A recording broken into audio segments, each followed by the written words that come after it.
And this is Matthew again to talk about the next Chicago album from 2014.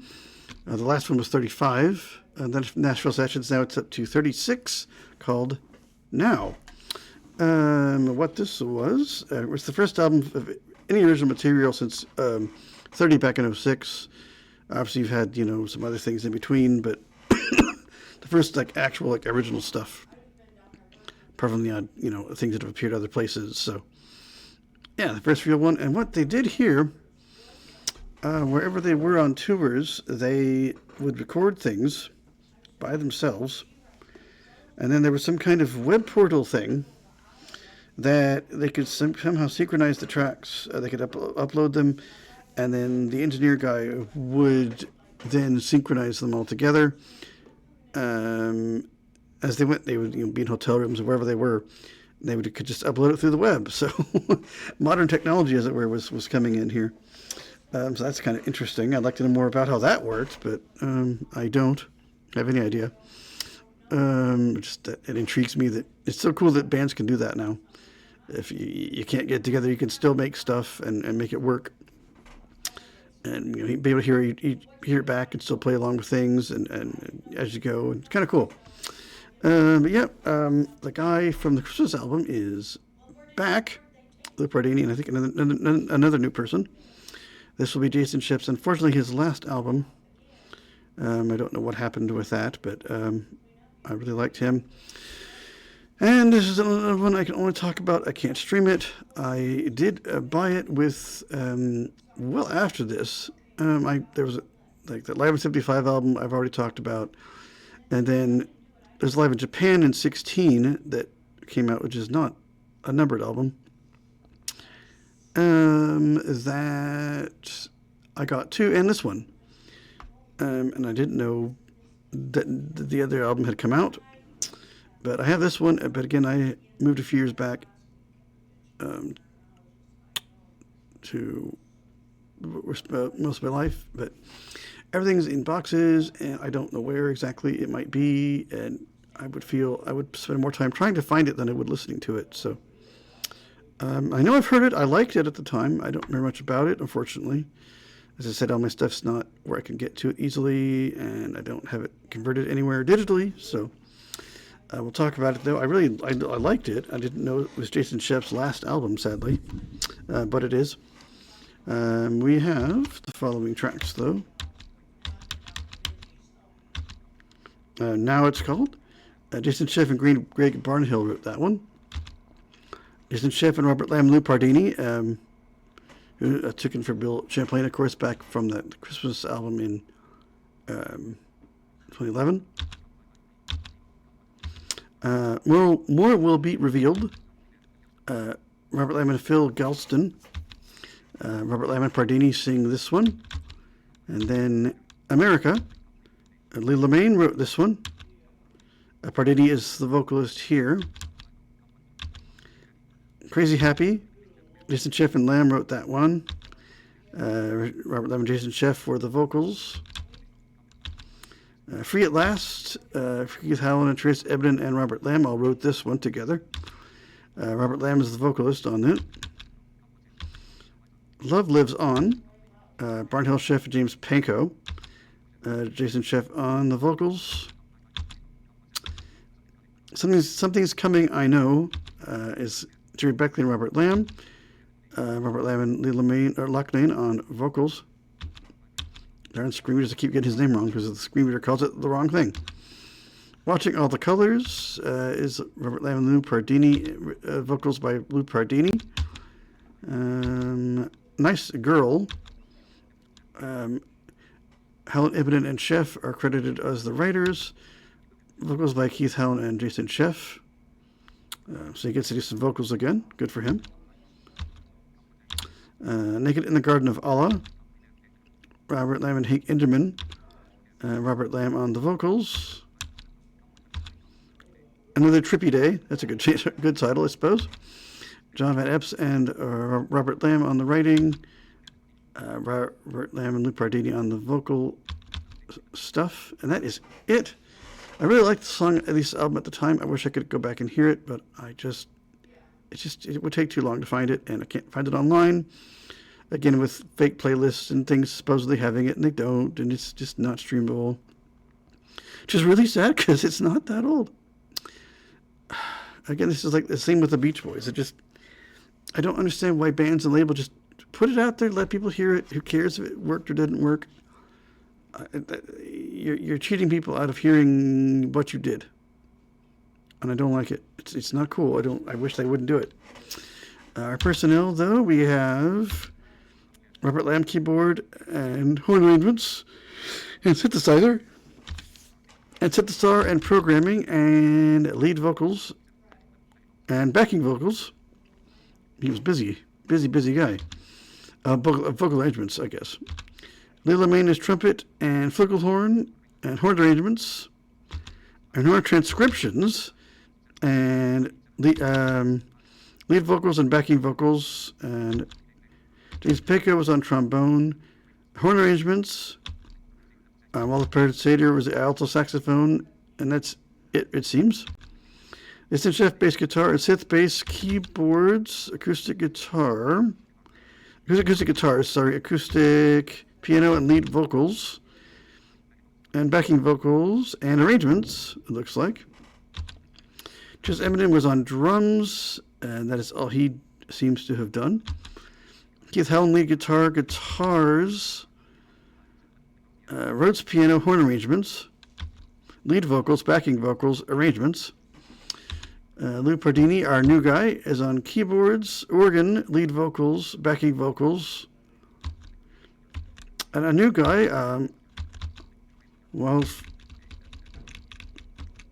Walfredo Reyes Jr., percussion. Because he's kind of a new Lada Oliveira type guy, I guess. Our additional musicians on this one, we have Jeff Babko, horn arrangements. Luis Conte, maybe? Percussion? Conte? Probably Conte. Percussion. Dorian Crozier, drums. Danny Fornero, trumpet, flugelhorn. Trent Gardner, horn arrangements and trombone and synthesizers. So many horns. So sad. All these horns and I can't hear it. I don't like it. It's not cool. Sheila Gonzalez, baritone saxophone and tenor saxophone. And it's tenor saxophone again. Another track. Ray Harriman, alto saxophone, soprano saxophone, and tenor saxophone. Lots of nice horn heavy stuff. Oh, I wish I could find my copy. Makes me sad. Maybe someday I'll be able to pull it out again. Harry Kim on trumpet and flugelhorn and horn arrangements. That's so funny that I think of the Star Trek Voyager character called Harry Kim, but not the same person, obviously. I forget that actor's name. He was Asian, but I don't know his name right now. Larry Klimas on alto saxophone. Nick Lane, horn transcription and trombone. Nick Lindemann on guitars and backing vocals and arrangements. Steve Lou, synthesizers. John McPhee on a fiddle. Michael O'Neill on guitars. St. Pierce electric guitars. Philippe Sace, keyboards. I'm not quite sure how you pronounce that one. Sorry.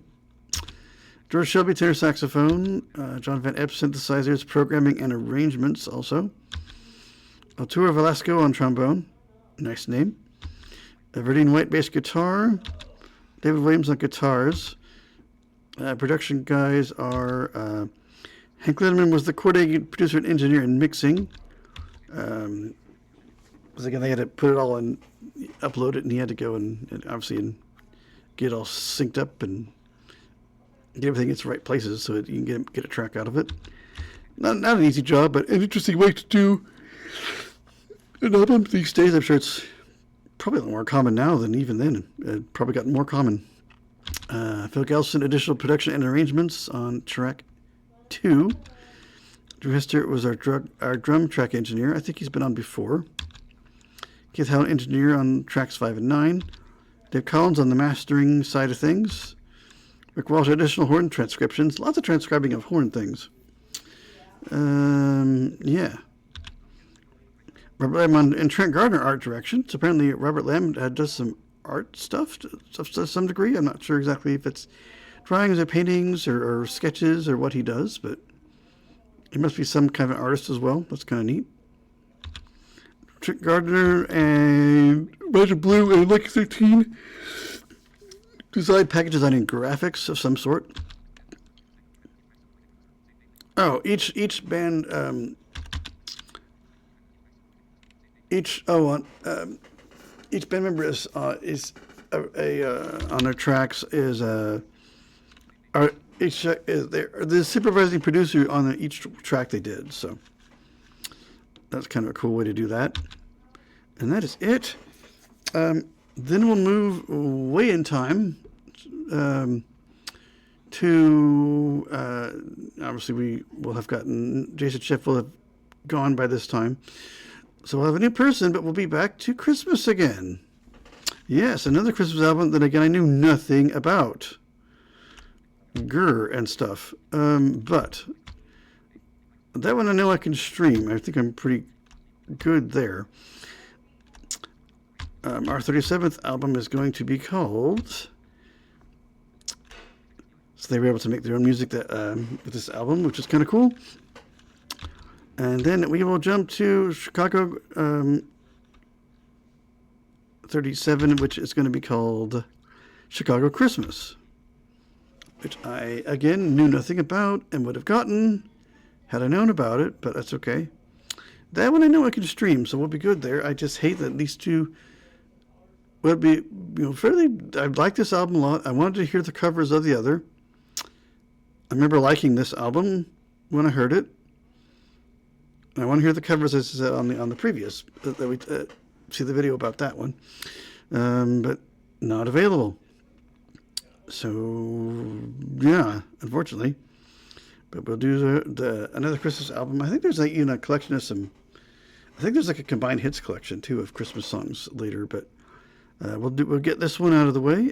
Should be good. Should be interesting. To see what's there. I might go have a look at it and see what happens. This got to 82 on Billboard, by the way, this album did. But, they just want to make music. Hits don't really seem to matter at this point. When you've got that many years of experience, you've got all the royalties coming in from stuff, you may not need to make, hits aren't quite as important. Obviously, your label would like to have things, but, a lot of bands like this just don't anymore. Even though the stuff's still good, just people don't seem to want to play it on the radio, which is sad. If I were a DJ, I would play all kinds of stuff like this on my show. Hey, check out this album.